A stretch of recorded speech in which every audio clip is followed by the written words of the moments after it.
Así que vamos a empezar. La confesión de fe dice: creemos en la existencia de seres espirituales creados por Dios para servirle, llamados ángeles. De ese primer párrafo hemos visto la semana pasada que los ángeles, por lo tanto, existen. Segundo, que son seres espirituales. Tercero, que son creados por Dios. Y cuarto, que su propósito es servirle a Dios. Y hemos visto ahí varios de esos pasajes. El segundo párrafo dice que creemos en la existencia de Satanás, un ángel que se rebeló contra Dios, constituyéndose en enemigo declarado de Dios y acusador de los redimidos. Sobre eso vamos a ver hoy, ¿no? Aquí tenemos tres cosas. Primero, Satanás existe. Él es un ángel que se rebeló en contra de Dios.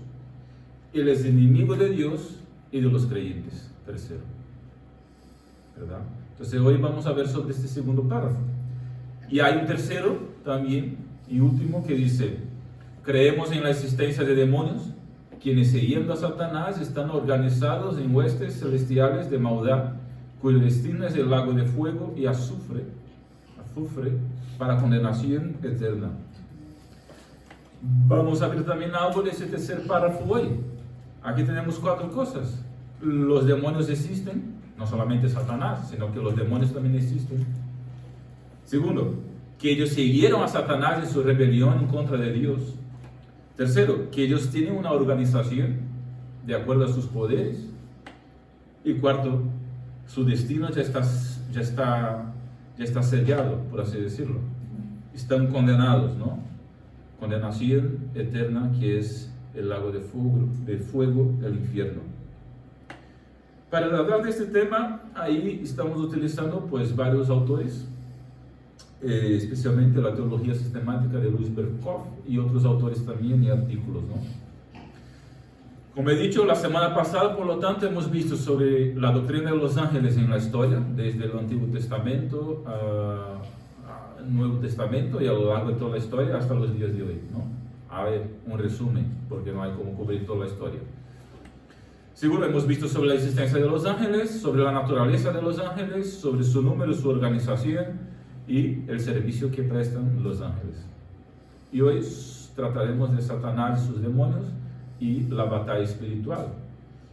Nos profundizaremos algo, pero obviamente hay mucho contenido aquí que no vamos tampoco a abarcar en un día, ¿no? O en una hora, poco menos quizá.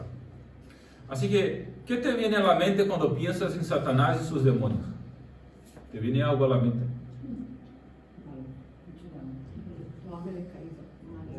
Maldad, ángeles caídos. ¿Qué más? Pecado. ¿Qué más? Enemigo. ¿Qué más? Porquería. ¿Ah? Porquería.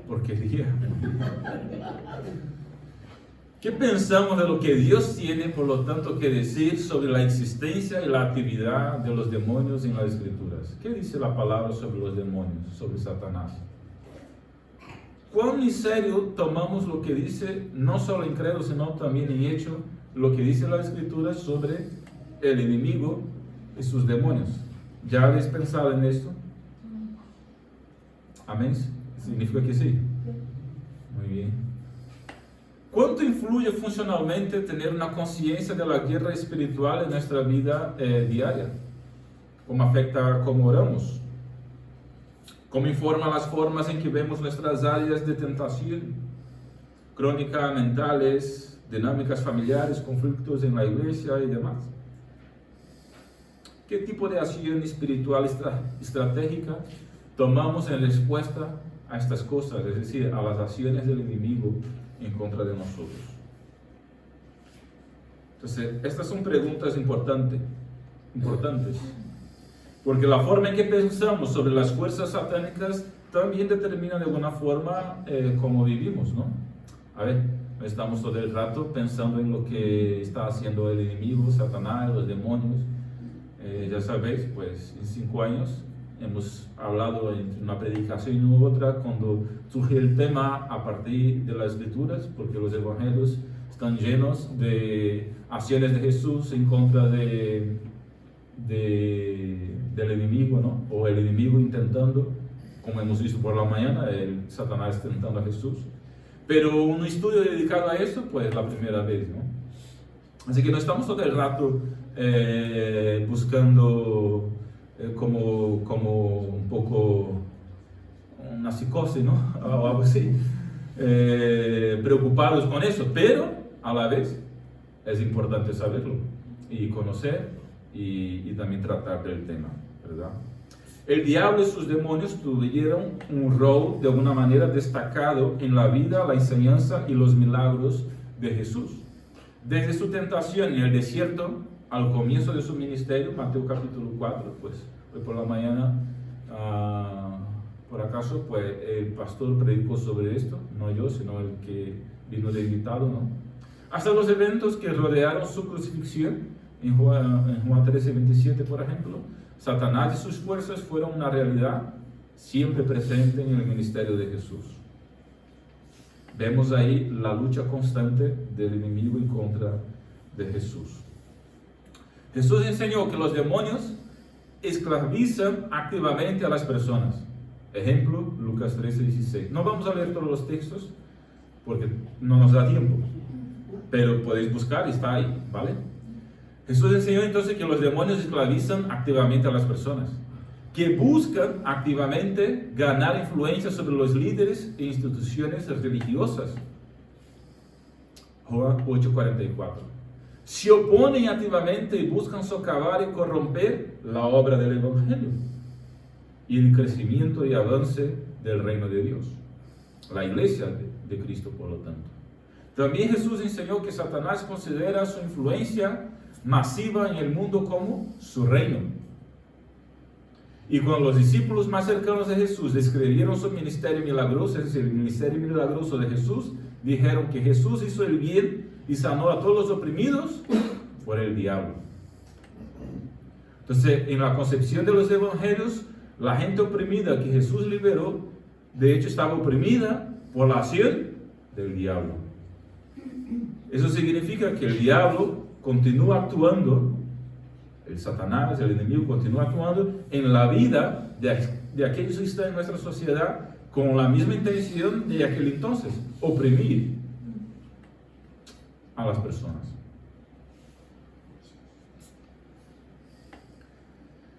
Cuando Jesús comisionó a sus primeros líderes apostólicos, los primeros apóstoles, los envió a un mundo de incrédulos. Hechos 26, 18, quiero mencionar, para que les abra sus ojos a fin de que se conviertan de las tinieblas a la luz. Eso significa que se conviertan de estar en las manos del enemigo para poder entonces estar en la luz que es en Cristo, ¿no? Del dominio de Satanás, por lo tanto, a Dios. Repetidamente advirtieron a los cristianos, vemos en Hechos, en los Evangelios, en las cartas, 1 de Pedro 5:8, sed de espíritu sobrio, estad alerta. Vuestro adversario, ¿quién? El diablo, anda al acecho. ¿Cómo? Como un león rugiente, buscando a quien devorar. ¿Ya habéis visto estos documentales de animales? Yo cuando tenía 20 años, 25 por ahí, 18, yo pensaba, pero esta gente que se queda ahí viendo documentales de animales, esto es muy cansado, ¿no? Está uno parado ahí, no tiene acción prácticamente. Pero a día de hoy me gusta.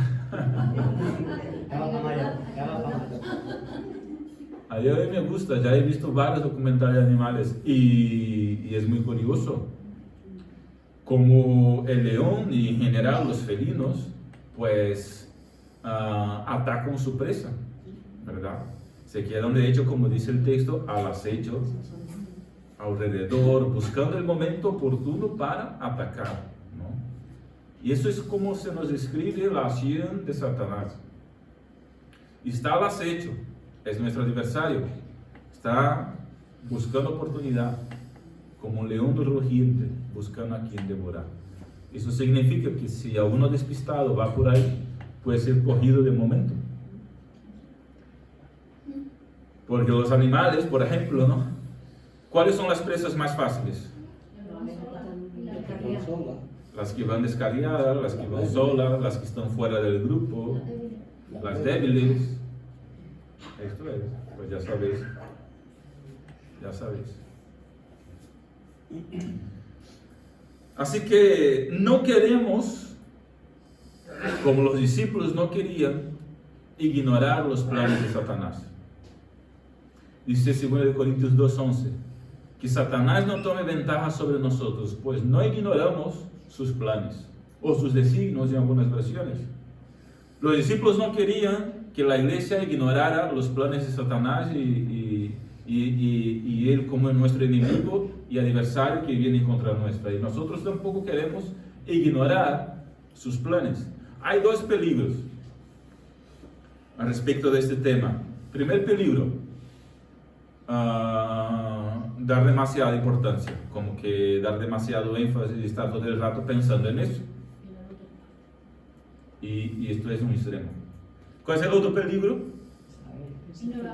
El otro extremo. Pensar que no hay, no hablar de ello y no enseñar al respecto.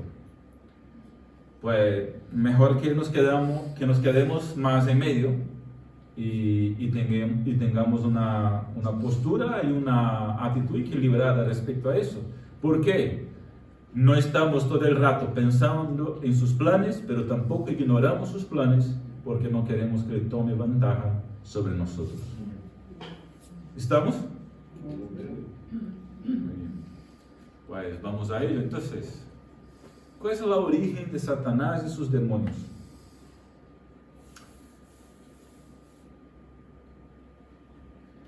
Satanás y los demonios también son criaturas de Dios, aunque no fueron criados como ángeles malos. Génesis 1:31 dice que Dios, después de la creación, vio todo lo que había hecho y aquí dijo Dios que era bueno en gran manera.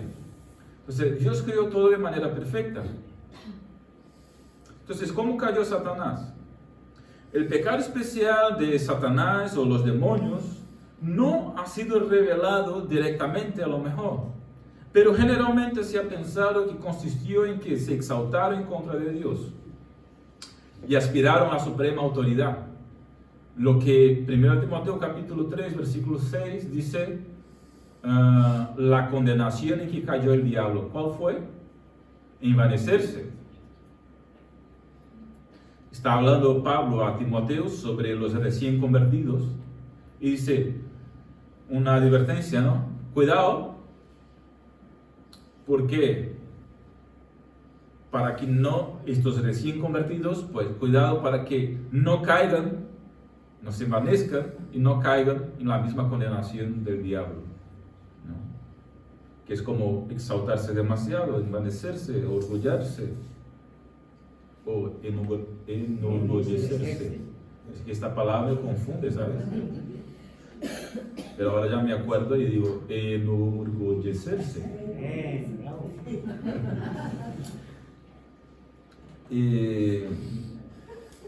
Así que si esta ambición de Satanás jugó una parte importante en la vida de Satanás y lo llevó hasta su derrumbe, esto explicaría desde luego también, pues, por qué fue la misma tentación con que tentó a Adán y Eva. Si os dais cuenta, es lo mismo. ¿Cómo tentó a Adán y Eva? Pues seréis igual que Dios. Si coméis de esta fruta, seréis igual que Dios. Seréis como Dios. Y parece que se le ascendió a Eva una lucecita y digo, vaya, pues quizá sería muy interesante ser como Dios. ¿Qué es esto? Pues envanecerse.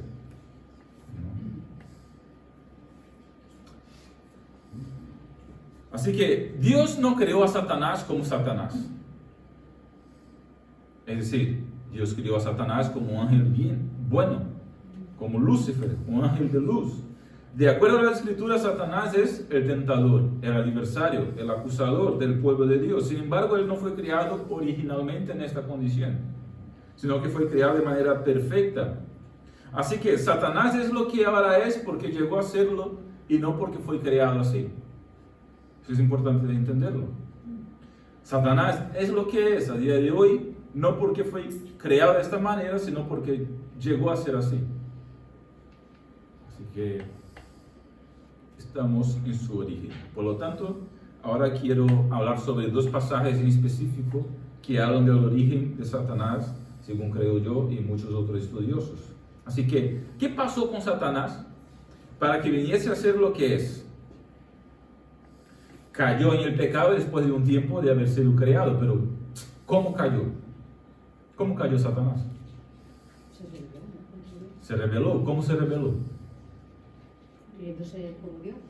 Queriendo ser como Dios. Y tentando a la criatura de Dios. Pues vamos a leer eso. Primero vamos a leer Ezequiel, entonces. A ver si tenemos una idea un poco más profunda. Aunque está correcto lo que dijo Chay. Ezequiel capítulo 28, versículo 11.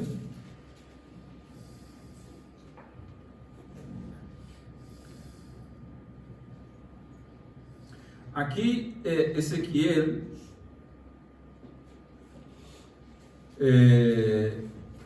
empieza hablando sobre el retiro desde el versículo 1, pero parece que a partir del versículo 11 da un giro y identifica este mismo retiro con el mismo Satanás. Ya veremos por qué, ¿no?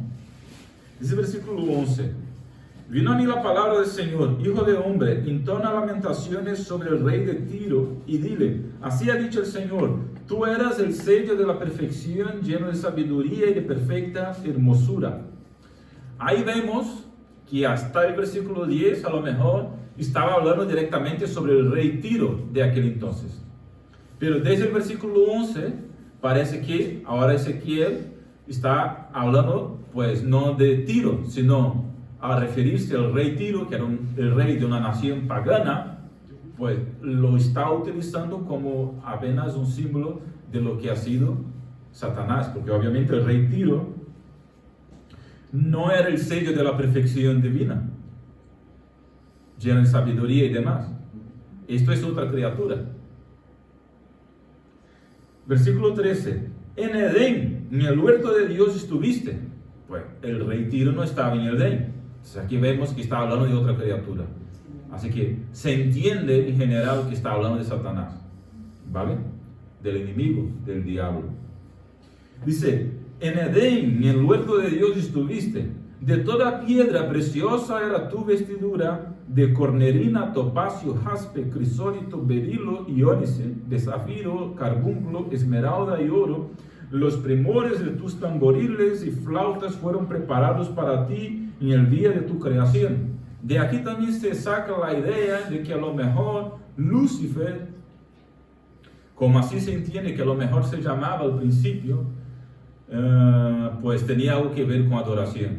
Pero la verdad es que todos los ángeles alaban a Dios. Si os fijáis, como hemos dicho la semana pasada, están todos los ángeles alabando a Dios en el cielo. Entonces tiene alguna cosa que ver. Entonces no es que Satanás era el líder de adoración en el cielo. Ya he escuchado sobre eso, ¿no? Que podía trabajar en la alabanza, obviamente, porque los ángeles alaban a Dios, pero desde ahí a decir que era el líder de los adoradores, pues no lo sé. Entonces dice, ¿dónde hemos quedado? 14. Dice, tú querubín grande protector. Aquí ya va directamente diciendo que realmente era una criatura, un ángel, un querubín, ¿no?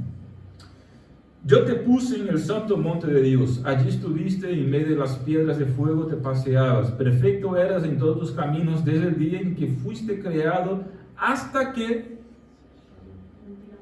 se halló maldad, ¿dónde? En ti. Perfecto eras en todo, hasta que se halló maldad en él. Entonces, parece que la maldad surgió dentro de él. En su corazón, no de fuera, ¿verdad? Dice, versículo 16, a fuerza de tanto comerciar, te llenaste de iniquidad y pecaste. Por lo cual yo te eché del monte de Dios y te arrojé de entre las piedras del fuego, querubín protector. Aquí nos da, versículo 17, otras pistas sobre cómo cayó Satanás. Versículo 17. Se enalteció tu corazón a causa de tu hermosura. Corrompiste tu sabiduría a causa de tu esplendor. Yo te arrojaré por tierra y delante de los reyes te pondré por espectáculo. Con tus muchas maldades y con tus perversos negocios profanaste tu santuario. Entonces aquí tenemos una idea de cómo cayó Satanás a lo mejor, ¿no? Porque se enalteció su corazón a causa de su hermosura. Pensó que por lo bueno que era y el poder que tenía, probablemente el más poderoso, o quizá uno de los más poderosos querubines creados por Dios, miró hacia dentro de sí mismo y se enalteció su corazón debido a lo que a lo mejor tenía capacidad de hacerlo, y llegó a pensar dentro de sí que podía acercarse a ser como Dios, y se enalteció su corazón. Aquí está el pecado en que cayó el diablo, como hemos visto en 1 Timoteo. ¿No es el mismo pecado con que muchas veces también somos tentados nosotros? Pensar que somos algo, que somos buenos y que ya podemos llevar nuestras vidas sin la ayuda de Dios. Ese es el pecado de esta sociedad, pero no solamente de esta, de todas las sociedades que han pasado por este mundo de Dios. El otro pasaje, ¿no? Entonces, claramente aquí vemos que este ser que tuvo acceso al Edén y anduvo en el santo monte de Dios, no pudo referirse al rey Tiro, sino que estaba hablando o describiendo a Satanás, su identidad original y su caída. Ahora vamos al siguiente pasaje, Isaías 14. Parece que el profeta está anunciándole al rey de Babilonia el juicio que habría de venir sobre a causa de su pecado. Pero cuando llega al versículo 12, pues nos da a entender que se refiere a Lucifer. Así que vamos a leer Isaías 14. Isaías 14, a ver si lo busco aquí.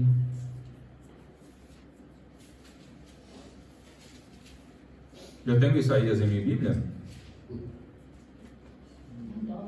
En todas hay, ¿no? Aquí. Isaías 14, versículo 12. ¿Cómo has caído del cielo, lucero, hijo de la mañana? Esa palabra lucero, de ahí viene Lucifer, ¿vale? Que significa algo como hijo de luz o luz, ángel de luz, ¿vale? ¿Cómo has caído del cielo, lucero, hijo de la mañana? Derribado has sido por tierra, tú que debilitas a las naciones. Tú que decías en tu corazón, subiré al cielo en lo alto, junto a las estrellas de Dios, levantaré mi trono y en el monte del testimonio me sentaré, en los extremos del norte, sobre las alturas de las nubes, subiré y seré semejante. Ahí está la razón de la caída de Satanás. Su deseo era ser semejante al Altísimo, que fue como tentó a Adán y Eva también, ¿no? Seréis como Dios, comed. Y sigue el hombre deseando ser como Dios. ¿Cuál fue el pecado de Babel? Querían ser como Dios, construir una torre para llegar al cielo y ser como Dios. El pecado de la modernidad,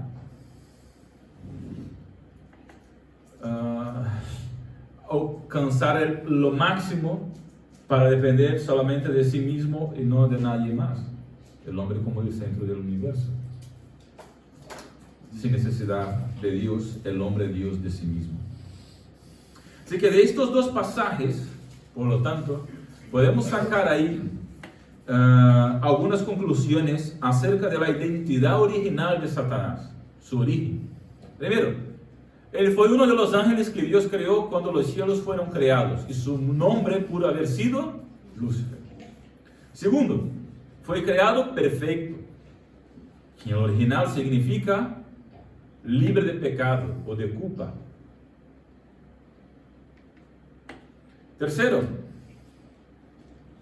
fue creado como un querubín lleno de sabiduría y autoridad, pudiendo ser para administrar las múltiples actividades de los ángeles, es decir, pudiendo ser uno de los líderes o uno de los poderosos, más poderosos querubines o ángeles creados por Dios. Pudo estar involucrado con la alabanza, muy probablemente, como muchos otros ángeles también estaban involucrados y servían de esta forma. Cuarto, tenía acceso al Edén. Por eso estuvo allí para atentar a Adán y Eva. Y también al santo monte de Dios, es decir, a la presencia de Dios. Estaba en la misma presencia de Dios. Esto es el significado del santo monte de Dios, ¿verdad? Entonces, tenía acceso a la presencia de Dios y a la creación de Dios. ¿Qué más podemos ver ahí sobre el origen de Satanás? Cayó en pecado porque tiempo después de ser creado se halló maldad en él. En el original la frase se halló hace referencia a que la maldad se halló en este querubín no porque alguien de fuera, Dios por ejemplo, la puso previamente ahí, sino porque esta vino a ser en él. La idea de la expresión se halló en él, como hemos visto en Ezequiel 28, ¿hasta qué se halló en él? La idea es que esto vino a ser en él y no que se puso desde fuera en él.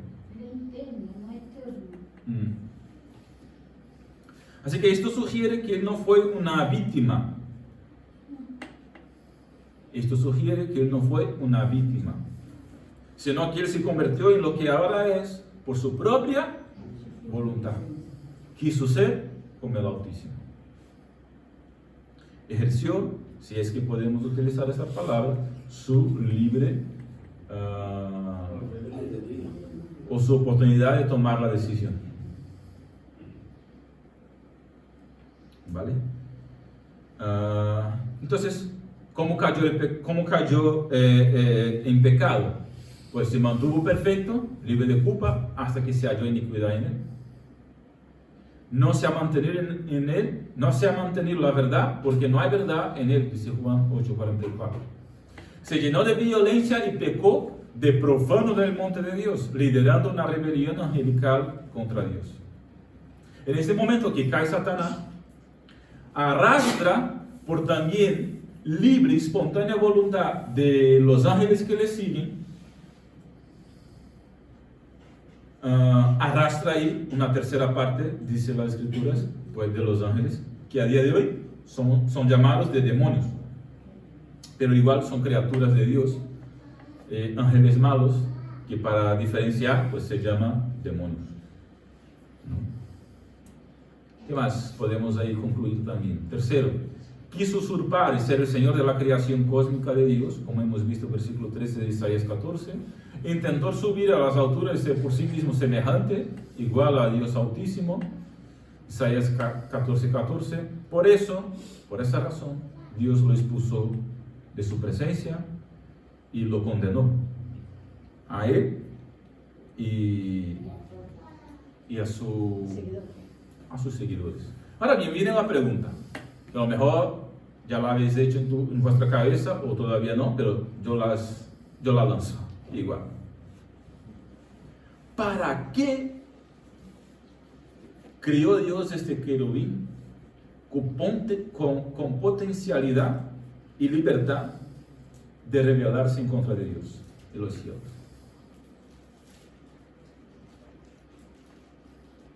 ¿Ya habéis pensado en eso? ¿Por qué creó Dios Satanás con esta libertad y esta potencialidad de rebelarse en contra de Dios y en contra de todo lo que él había hecho? Y ahora está el mal en la tierra.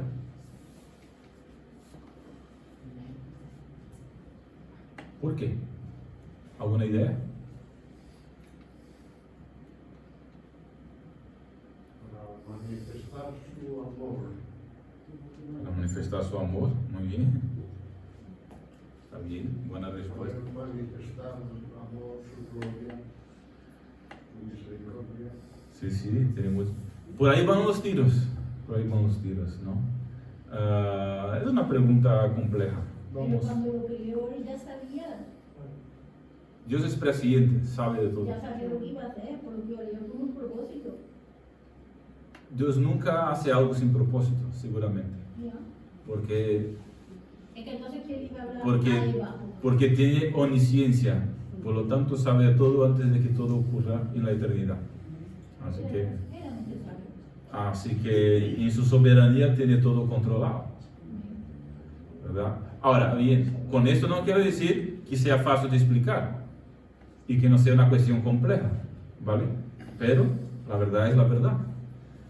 Entonces, aunque los misterios le pertenecen al Señor, según leemos en Deuteronomio capítulo 29, versículo 29, y quiero decir que hay mucho misterio aquí, y no pretendo de ninguna manera resolver estas cuestiones difíciles y que involucran realmente misterios que tienen que ver con la soberanía de Dios en la eternidad. Entonces no pretendo explicar mucho e intentar solucionar problemas que yo mismo no veo solución, sino que son de parte de Dios.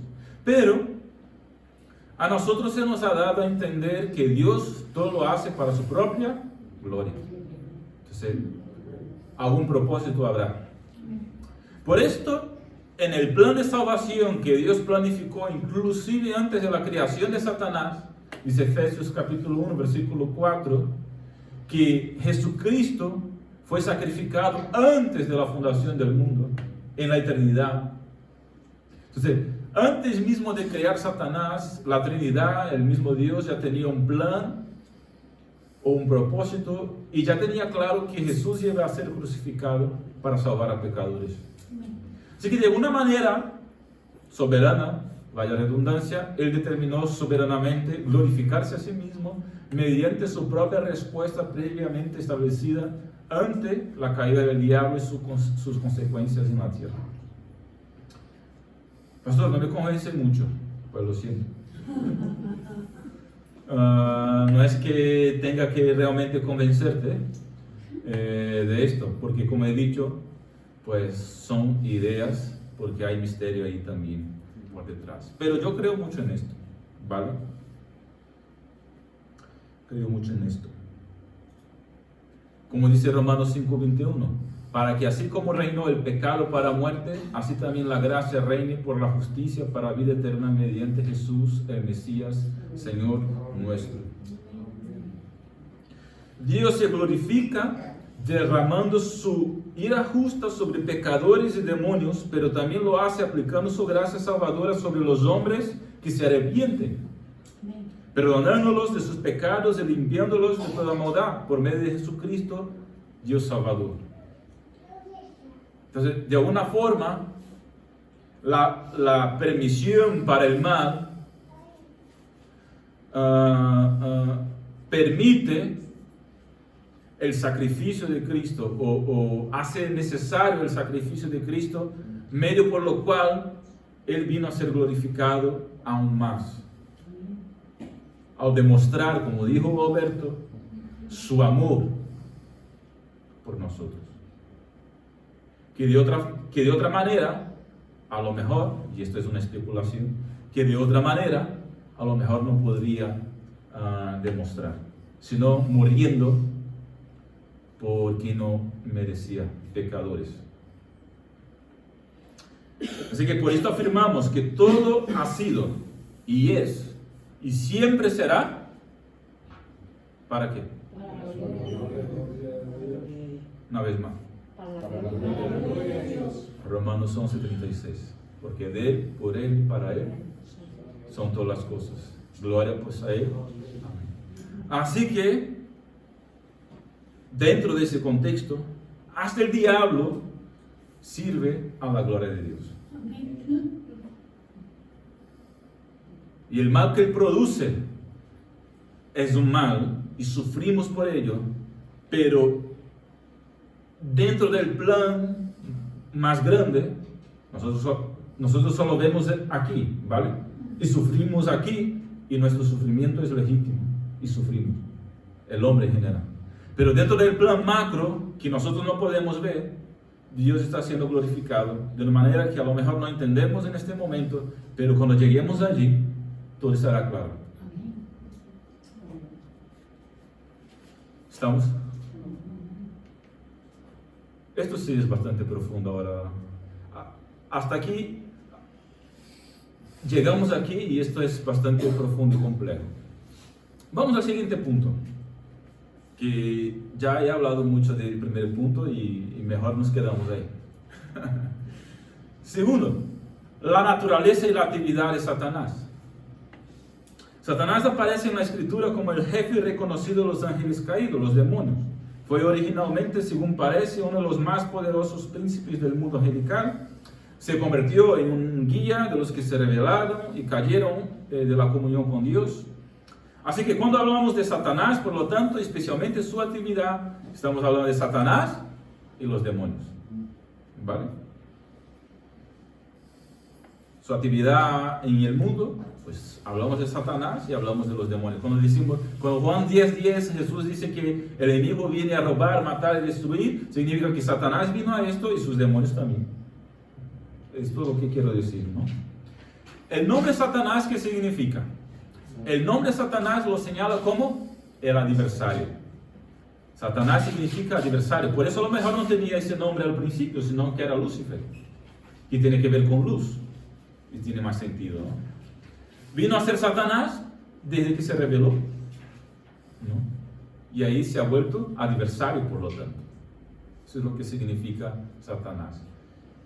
Él es homicida, mentiroso y engañador. Juan 8:44. ¿Su intención cuál es? Robar, matar y destruir. Y por eso también se le llama Apolión. Apolión, ¿no? Como dice Apocalipsis, que significa el destructor, porque vino a robar, matar y destruir. ¿Verdad? Y está ahí. ¿Por qué hay destrucción? ¿Por qué hay muerte? ¿Por qué hay maldad en el mundo? Porque Satanás y sus demonios están en actividad. Por eso hay destrucción, muerte y maldad en el mundo. Entonces, de alguna forma, todo lo que es maldad tiene la pata de Satanás por detrás. Y con eso no quiero decir que toda enfermedad vino de Satanás, ¿vale? Las enfermedades vienen porque vienen. Vivimos en un mundo caído. Los problemas de nuestras vidas vienen porque vivimos en un mundo caído y somos seres humanos. Pero la enfermedad, la maldad y lo demás hay porque Él sigue ahí en actividad en el mundo. Vale. Después de la entrada del pecado en el mundo, Él se hace diablo. Y este nombre significa acusador. La palabra diablo significa acusador. ¿Por qué? Apocalipsis 12:10. Él acusa continuamente al pueblo de Dios. Se le presenta también como el originador del pecado. Ya hemos leído Ezequiel 28. Se halló en él el pecado, el primer pecado. Se le conoce como el tentador, Génesis capítulo 3. Y sigue siendo jefe de los ejércitos angelicales, de los demonios, ¿no?, que arrastró con él en su caída, y los emplea en hacer resistencia desesperada contra Cristo y su reino y contra la iglesia. Entonces, ¿cuál es el mecanismo del diablo? Mira, primero, tenta. Segundo, si la persona cae, acusa. A ver, tenta engañando, mintiendo, porque es mentiroso desde el principio, entonces tenta. La persona cae, luego los acusa. Los acusa. Si la persona no tiene un abogado, ¿cuál es el siguiente paso? Lo juzga. No, ya está juzgado. Cuando acusa, ya ha juzgado como malo. Entonces lo acusa, lo engaña, lo tenta, después que la persona cae, pues lo acusa. Y si la persona no tiene abogado, no tiene nada, y cae en esta acusación, ¿qué pasa? Pues lo destruye. Lo destruye. lo mata, Claro. lo sentencia, lo mata y lo destruye. Ese es el mecanismo del enemigo en contra de nosotros. Engaña, miente, tenta de esta forma. Si la persona cae, pues luego lo acusa. Si la persona no tiene un abogado y no va hasta la cruz, pues se destruye. Ha pasado conmigo y ha pasado contigo, ¿o no? Ya has sido acusado, ¿verdad? Yo también. Tenemos abogado. Ya he sido tentado, ya he caído en la tentación y ya he sufrido la acusación. Y si no fuera por Cristo, estaba destruido. Si no fuera por Cristo, estaba destruido. Cuando digo destruido, es en el alma. En el alma. Vale. Repetidamente también se le llama el príncipe de este, no del mundo, sino de este mundo, refiriéndose no exactamente a la creación, sino al sistema del mundo. En ese sentido también se le llama el Dios de este mundo. Esto no significa que él tenga el control del mundo, puesto que Dios lo tiene y ha entregado toda autoridad a Cristo. Pero esto sirve para dar la idea de que Satanás está al frente del sistema pecaminoso que hay en el mundo, que está presente en el mundo. En ese sentido que la Biblia dice que el mundo, o el sistema del mundo, yace en el maligno, es decir, está muerto en el maligno. Esto se indica claramente también en Efesios capítulo 2, versículo 2, en donde se le llama a Satanás el príncipe de los poderes del aire y del espíritu que obra en los hijos de desobediencia, es decir, en los incrédulos. Mira lo que dice este autor, que no voy a pronunciar su nombre, pero está ahí. La soberanía del mundo satánico es aparente en lugar de real, ya que solo Dios es el rey de la eternidad. Esto es, de cada siglo, pasado, presente y futuro. Es decir, cuando dice que el Satanás es el príncipe de este mundo, realmente no es el príncipe de este mundo en el sentido real, sino aparente, según dice este hombre, ¿no? ¿Por qué? No es el dueño de este mundo físico, la creación, porque esto es de Dios, sino que el sistema de pecado que gobierna los gobiernos, el mundo en general, ¿no? Por eso dice Juan, el mundo yace en el maligno, no sigáis al mundo. Por ahí va. El diablo es llamado el Dios o príncipe de este mundo, porque reina sobre la gran mayoría de la tierra, es decir, sus habitantes son siervos y esclavos suyos. Pues tú estás diciéndome que quien no tiene a Cristo es siervo y esclavo de Satanás. No lo digo yo, lo dice Juan capítulo 8, versículo 44, lo dice Jesús. Obviamente, yo no voy a salir por ahí diciendo a toda la gente, vosotros sois esclavos del diablo. Me explico, eso no funciona de esta manera. Pero, bíblicamente hablando, espiritualmente hablando, Si no sirve a uno, sirve a otro. si no sirve a uno, sirve a otro. No hay como estar en medio. No hay como ser tibio. Dijo Jesús, o servís a Dios o servís a Mamón.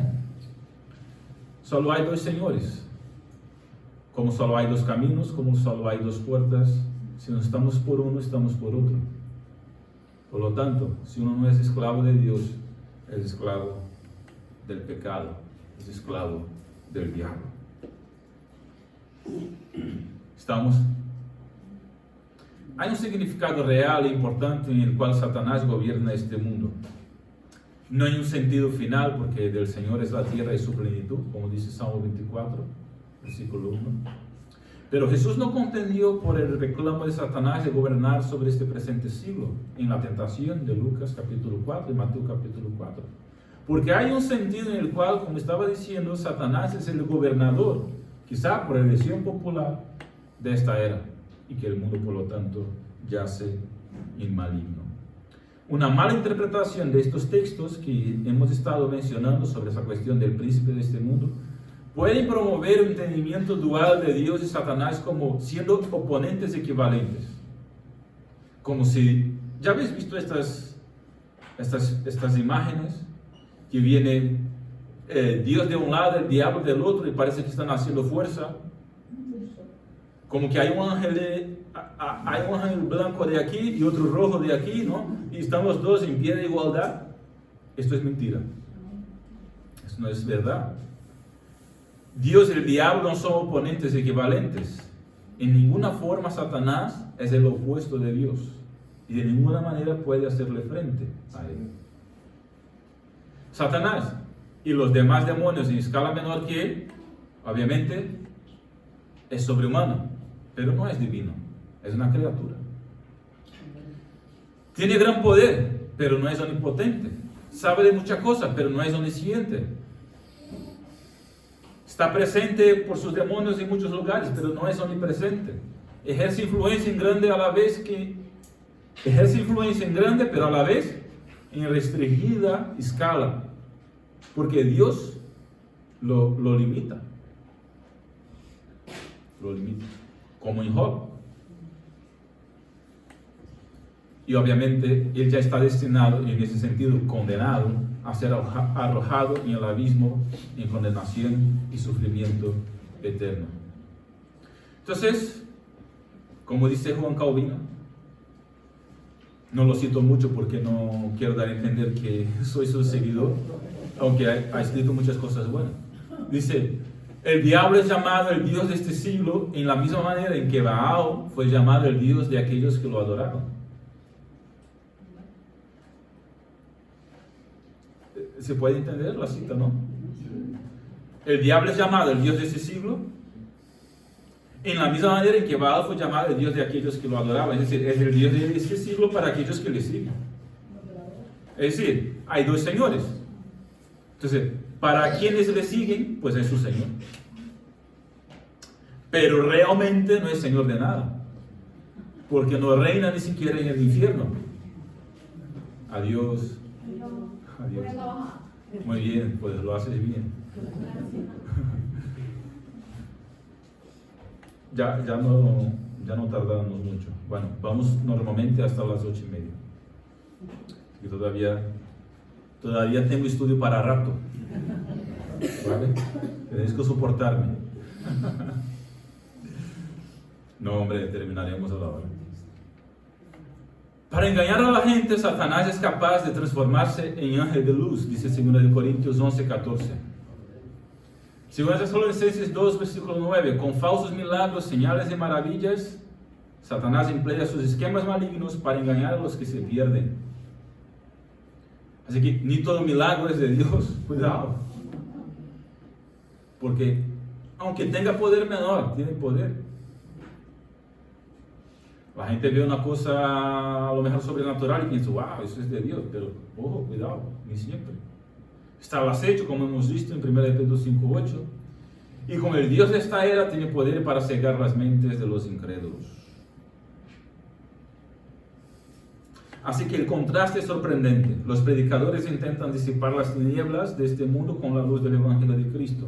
Satanás azota con la ceguera a los incrédulos de modo que no puedan ver la luz del Evangelio. Para resumir este punto, su naturaleza y actividad. Primero, Satanás es el adversario, pero no es como Dios. No es su oponente. Tiene poder y está actuando, pero ya está vencido y condenado. Segundo, es el príncipe y el Dios de este mundo, del sistema pecaminoso del mundo, no de la creación en sí. Es el tentador. Él es homicida, mentiroso, engañador. Es el destructor. Su intención es robar, matar y destruir. Y luego es el acusador. Como él estaba diciendo, este es el esquema. Engaña, miente. Luego tentas de esta manera. La persona cae, pues lo acusa y luego lo destruye. Si no está uno en Cristo. Vale, pues vamos al último punto y aquí terminamos, ¿vale? la batalla espiritual. No vamos a profundizarnos en este tema porque hay tema de batalla espiritual para varios estudios. Lo que vamos a hacer aquí es simplemente una mención, ¿vale? Una mención, no más que eso. Pero bueno, el texto clave para entender este tema, que trata de la batalla espiritual, obviamente, tenemos un adversario, tenemos un enemigo que es Satanás, hay una guerra espiritual, hay una batalla espiritual. Y Pablo deja claro en Efesios 6, capítulo 10, lo he puesto hasta el versículo 12, pero tenemos ahí hasta el versículo 18, pues, instrumentos o armas para esta batalla que nos informa Pablo. Dice Efesios 6, versículo 10. Fortaleceos en el Señor y en el poder de su fuerza, revestíos con toda la armadura de Dios para que podáis estar firmes contra las insidias del diablo, o las artimañas del diablo, o las trampas del enemigo. Porque nuestra lucha no es contra carne y sangre, sino contra principados, potestades, poderes de este mundo de tinieblas, contra las huestes espirituales de maldad en las regiones celestiales. Es decir, aquellos que son esclavos del diablo y a lo mejor ni siquiera saben que son, porque piensan que llevan sus vidas normalmente, pueden ser utilizados por ese mismo diablo, que es el enemigo nuestro, para tentarnos, para disuadirnos, para engañarnos, con el intuito o la intención de destruirnos. Pero pues, cuando esto ocurra, tenemos que entender que nuestra lucha no es contra la persona que vemos delante nuestra. No estamos luchando contra las personas que están a nuestra vuelta, a nuestro alrededor. A estas personas les amamos, les queremos. Compartimos el evangelio del amor de Dios a todas las personas porque amamos a los seres humanos. Nuestra lucha no es contra ellos, sino contra las fuerzas que están por detrás. Por eso dice que nuestra lucha es espiritual. Por lo tanto, es una batalla espiritual. Entonces, esto es muy importante porque no tenemos que tomar esta lucha contra, a lo mejor, acciones que vemos de manera personal. No es una lucha personal, es una lucha espiritual. Es decir, no estoy luchando contra mi vecino. No, para nada. No estoy luchando contra el ministro, contra el alcalde. No estoy luchando contra mi pareja o mi hermano o gente de mi familia o gente que es amigo mío. No, compañero de trabajo. No estamos luchando contra nadie. Lo contrario, amamos a toda esta gente. Estamos luchando contra las fuerzas que están por detrás, influenciando el sistema pecaminoso en el mundo, que acaban por influenciar personas que amamos. Por eso es una lucha espiritual, una batalla espiritual. ¿Me entendéis? Entonces, esta es la lucha de todo cristiano. Hay una guerra espiritual. Hay una batalla espiritual. Y tenemos que emplear las armas espirituales en esta batalla. Porque si la batalla espiritual funciona emplear armas físicas, no funciona de nada. Si la batalla es espiritual, funciona emplear armas espirituales, que las vemos en los versículos 13 al 18 de Efesios capítulo 6. Podéis leer después. Termino. Vale, pues ya he dicho mucho que está escrito ahí. A veces me adelanto a la diapositiva. Vale. Ahí, por ejemplo, al final está, no empleamos armas espirituales. Y 2 Corintios 10:4 dice que estas armas espirituales son poderosas en Dios para destruir fortalezas malignas. Pues, armas espirituales, un ejemplo: oración, palabras, salvación, comunión con Dios, comunión con los hermanos, etcétera, etcétera. Pues muchas otras. Vale. Pues vamos a terminar con 5 mitos y 5 verdades sobre la batalla espiritual, ¿vale? Porque a lo mejor nunca habéis escuchado sobre ese tema, pero a lo mejor sí. Y hay muchos mitos y verdades sobre este tema. Primer mito que quiero mencionar aquí. A ver, voy a mencionar 5, puede haber muchos otros, ¿vale? Que no pienso abarcar todo, simplemente estoy mencionando. 5 mitos. Primero, que la guerra espiritual es arrebatarle al diablo lo que nos ha quitado. No tiene nada que le vamos a arrebatar. Todo es de Dios. Todas las bendiciones celestiales y cualquier cosa material o física que podamos tener viene de Dios igual. Entonces, que el diablo puede actuar, sí. Claro que sí. Pero que al fin y al cabo, todo es de Él, para Él y por Él. Todo lo que tenemos viene de Él. Así que Dios es en quien en última instancia nos da y quita beneficios terrenales, mientras todos nuestros beneficios celestiales están seguros en Cristo. Segundo mito, pues tenía más cosas para decir dentro de cada mito y cada verdad, pero voy simplemente mencionarlos y ya terminamos y tenemos tiempo de preguntas. Dios da las mayores guerras a sus mejores soldados. ¿Ya habéis escuchado esto? Sí, yo tuve tiempo que hasta me lo creí. Mira, obviamente cada uno está en su puesto y tenemos luchas diferentes dentro de las dificultades y las actuaciones de cada uno. Pero todos los creyentes están en guerra. No hay nadie mejor que nadie. Es decir, no soy mejor que tú. No soy mejor soldado que tú. Lo que quiero decir. Como José no es mejor que el otro tampoco. Estamos todos en la misma batalla. Y Dios nos ha dado o nos ha permitido librar las batallas que podemos. Y ya está. Tercero, los gritos a orar añaden poder a la guerra espiritual. No, porque Como tenga asma, va a vivir bastante. Porque ya se pensó que la oración fervorosa es aquella que se escucha más lejos, ¿no? No tuviera solo. Más fuerte. A ver, nadie contra en orar más fuerte, ¿vale? Que también tiene que ver mucho esto el carácter de uno, ¿vale? No es este el plan, me explico.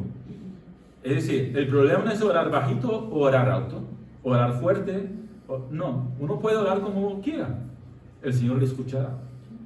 Este es el punto. Que si ora más alto, que si ora más bajo, esto no le va a añadir más fuerza, ni le va a quitar, precisamente. Ana movía nada más los labios. Ana movía nada más los labios, exactamente. Yo un hijo. Entonces, que si uno quiere orar alto, pues genial, estupendo, que ore alto. Que si uno quiere orar bajito, pues estupendo, que ore bajito. Que eso no le va a añadir o quitar poder a nadie en la guerra espiritual. ¿Quién le va a añadir o quitar poder? Es el Espíritu Santo de Dios. Lo tenemos. Así que los gritos no dan más poder. Ahora bien, si tú estás en una lucha, yo en Brasil ya he orado por personas que estaban poseídas, por ejemplo, por demonios. Claro, y en el calor de la oración uno se sube un poquito. Como que en el calor de una discusión te subes un poquito. Pero esto no quiere decir que mi oración fuera más fuerte o menos. No. Incluso ya he visto mujeres orando y hombres de Dios orando para que expulsar un demonio y simplemente pues da un orden y se acabó. Que incluso es como Jesús lo ha hecho, ¿no? Y Pablo, salve, una palabra de orden, sin mucho jaleo. Es que fue así, ¿no? Sí. Bueno, ya está.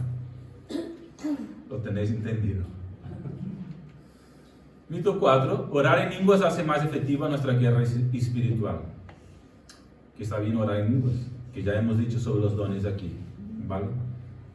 Pero que en sí, eso no da más poder a uno para la batalla espiritual y no hace más efectiva tu oración en ese sentido. Porque si no, quien no tuviera el don, pues sucumbiría a la batalla. ¿Sabes? Entonces no tiene sentido pensar eso, pero ojo, se piensa mucho, ¿eh? Es una idea, a ver, dentro del círculo más reformado bautista, pues no es muy común pensar de esa manera, pero esto es un mito que a lo mejor está entre las iglesias pentecostales, con todo el respeto a mis hermanos pentecostales, que les quiero mucho, ¿verdad, José? Y les amo de todo corazón, pero claro, nosotros tenemos otros problemas y otras dificultades. Entonces, este es un mito que puede estar ahí en la cabeza de muchos que han venido de este contexto, ¿vale? Y lo hablo con todo respeto y cariño. Simplemente para decir que el tener el don o no añade más poder en la batalla espiritual. Que se puede tener o no, genial. El Señor bendecirá con los dones que tengas.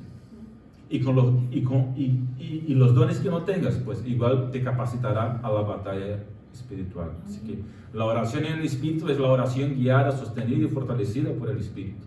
Y por último, debemos hacer decretos y declaraciones para ganar la guerra espiritual. Como si pudiéramos mandar en Dios de alguna manera, decretar que algo ocurra. A lo mejor no había escuchado nada sobre eso, pero a lo mejor sí ya había escuchado algo sobre eso. Como que, hey, tienes que decretar esto y esto va a ocurrir en el plan celestial. Como que tu palabra tiene poder, entonces dilo que va a ocurrir. Esto es pensamiento positivo, no es batalla espiritual. El creyente puede confiar en que Dios es el único soberano. Entonces, oramos a Dios y Él decreta lo que tiene que ser.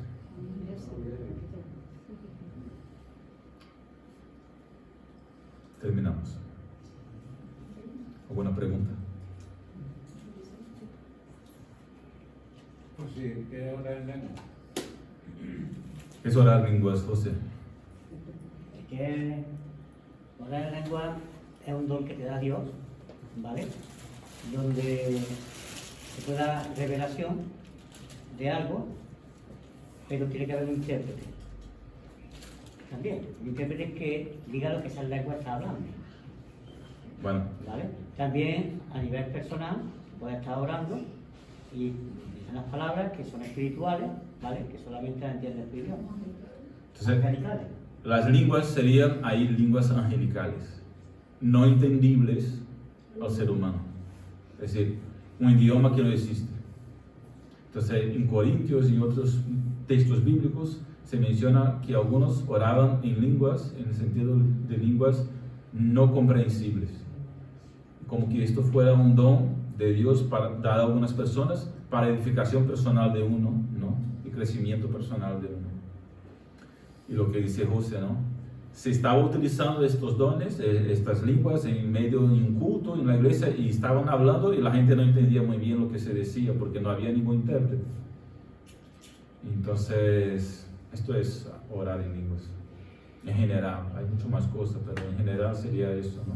Si vas a una iglesia pentecostal, por ejemplo, una vez más, con todo cariño y respeto, hay muchas manifestaciones de este tipo, de oración en una lengua que no existe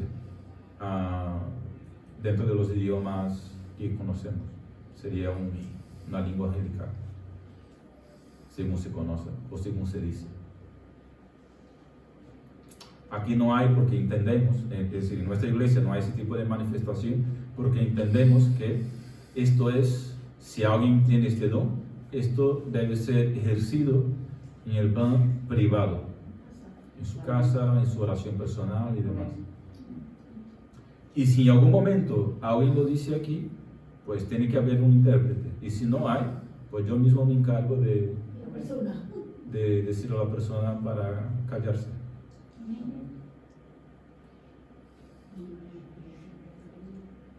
¿Una pregunta más?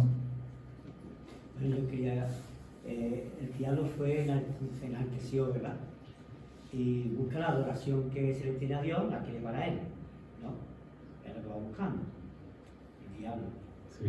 Pero es que estamos hablando, o sea, que hablamos del inicio, ¿no? De cuando cayó, el diablo en ese pecado, pero que hoy día sigue buscando lo mismo y sigue queriendo ocupar el lugar de Dios. ¿En qué sentido? Yo me voy, por ejemplo, a las imágenes, a las vírgenes, pues cuando la gente se inclina ante ellas, todo lo que hay detrás es el demonio y el diablo. Sigue buscando la adoración de la gente. Es una reflexión, ¿no?, sobre el tema que estamos hablando. El libro he hecho las imágenes porque todo el mundo cree que eso viene de Dios. La mayoría le pregunta que dice que eso viene de Dios, la Virgen de Dios, el otro de Dios, los santos son de Dios. Y nos damos cuenta que eso está totalmente contrario a lo que la palabra dice. Pero es verdad que la gente se inclina ante ella, ¿no?, y la honra y la adora. Esa es una reflexión porque va buscando lo mismo, ¿no? Va buscando...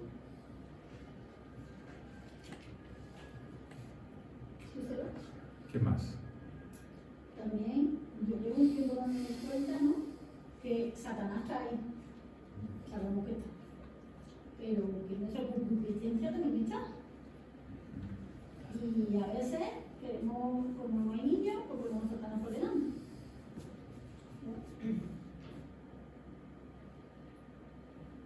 ¿Es una pregunta o un comentario? Un comentario, ¿no? Un comentario, Vale, vale. porque ya no puedo. Bueno. Silvia. Cuando dice que se viste como ángel de luz, ¿qué se refiere? ¿Que tiene la capacidad de transformarse en algo para la gente, como algo bueno? ¿A qué se está refiriendo exactamente eso? Sí, que sabe hacer teatro. En el sentido de que sabe vestirse de personajes para engañar, ¿no? Entonces no es que él vendrá, como dicen las películas, con sus cuernos, ¿no?, en plan rojo, como un dragón, echando fuego por las narices. A lo mejor tenta a uno y se presenta a uno de una manera mucho más seductora. Ejemplo. El ejemplo que ha dado el pastor, que ha dado la charla, la predicación por la mañana, cuando Jesús dijo que iba a morir y sacrificarse por nosotros, ¿qué contesta Pedro?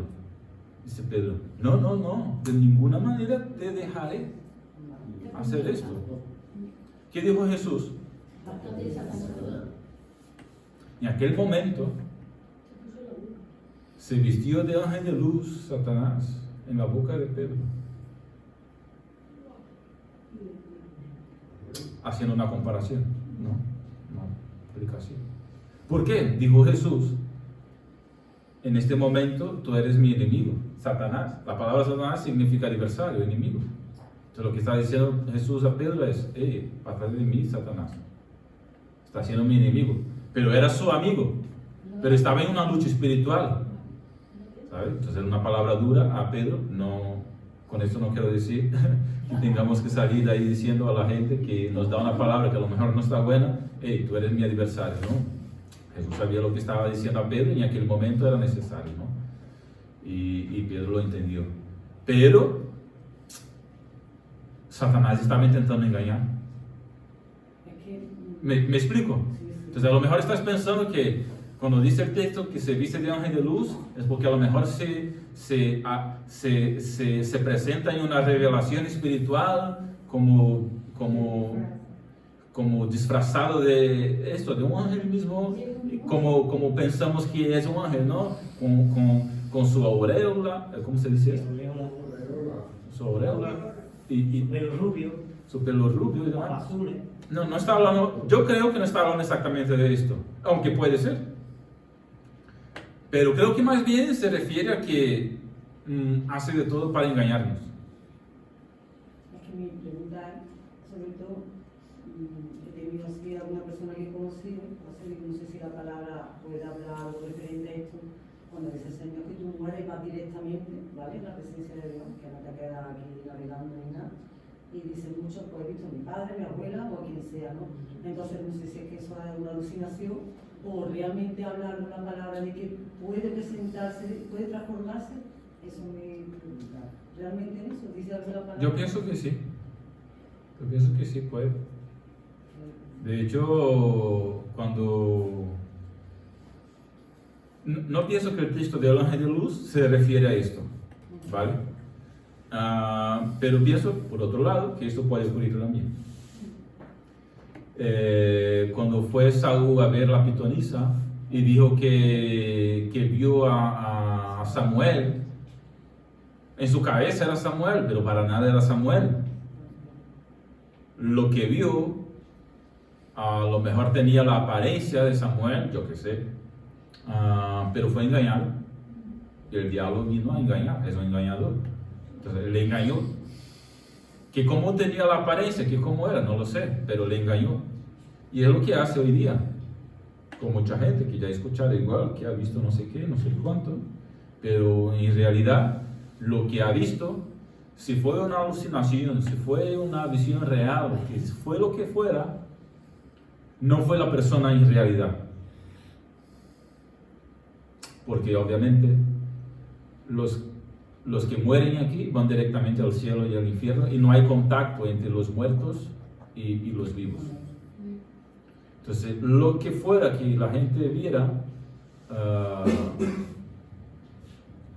no es la persona que ha muerto.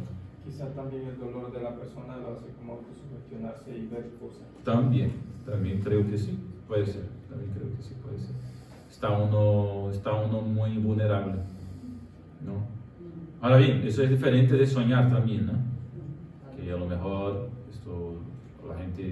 la persona se duerme y en el sueño pues ve muchas cosas, ve dragones, ve gente que ha muerto, ve, yo qué sé, ve un montón de cosas, ¿vale? Entonces el sueño es otro tema. No sé si he contestado. Es muy interesante esto. Sobre los mitos, que has puesto hoy en día, estos 5 mitos, hay iglesias, no hay muchas que yo sepa, pero hay algunas, en las que dice que no es bueno hablar ni de Satanás. O sea, que tiene la palabra Satanás o diablo prohibida hablar, porque dice que eso es enaltecerlo. Pero claro, ahora yo pregunto, yo creo que se debe de hablar porque es el adversario nuestro, ¿no? Y se debe de hablar, ¿no? Pues ya sabéis lo que pienso porque estamos estudiando Hablando sobre de eso. Satanás, precisamente. Pero que hay iglesias que incluso hasta tienen prohibido hablar de la palabra. Lo que decía, hay dos peligros, un extremo y el otro, que da demasiado énfasis o no decir nada y simplemente omitirse. No, ni una cosa ni otra. Decimos lo que hay que decir porque la Biblia lo habla, lo dice y nos enseña sobre eso. Hemos visto ahí varios textos, ¿no? Entonces, pues, estudiamos, enseñamos y hablamos lo que se tiene que decir para entendimiento y crecimiento, y luego pues exaltamos a Cristo mucho más, ¿no? Así que no omitimos, tampoco demos demasiado énfasis, hablamos lo que hay que hablar. Vamos terminando.